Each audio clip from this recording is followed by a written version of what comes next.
तुझं कोण ऐकत नाही आई? सगळी सोसायटी तर तुझ्या इशाऱ्यावरच चालते. ते बाहेर, घरात काय?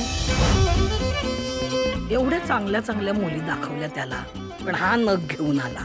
बरं हिचं मराठी चांगलं नाही, हिला माणूस मिळतो, टॉवेल भेटतो. साडी नीट नाही घातली. मुळात साडी घालत नाही, साडी नेसतात. पूर्ण आठवडा काम करायचं आणि रविवारी तंगड्यावर करून झोपून राहायचं. आईने शिकवायला नको? काय शिकवायचं राहून गेलंय माझ्या आईचं?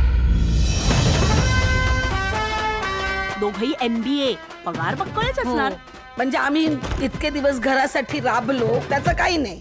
यांनी नोकऱ्या केल्या म्हणजे काय यांच्या आकाशाला हात लागले? गेल्या वर्षी स्टीलचे डबे होते ना, इको फ्रेंडली, आणि आता परत काचेची भांडी आणि रॉट आहेत. काय तुगलं कायस का ग तू?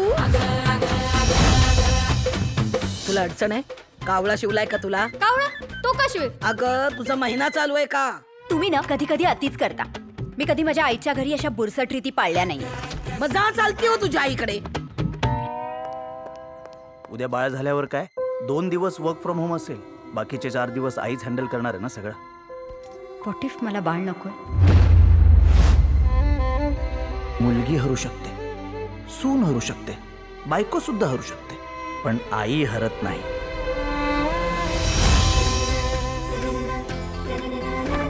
प्रत्येक यशस्वी पुरुषाच्या मागे एक बाई खंबीरपणे उभी असते. मग तसं एका बाईच्या मागे दुसरी बाई खंबीरपणे का नाही उभी राहू शकत? आता तिने केस मागे घेतली ना तरी मी नाही घेणार. आता नाही घाबरत मी कशालाच. भेटू कोर्टात.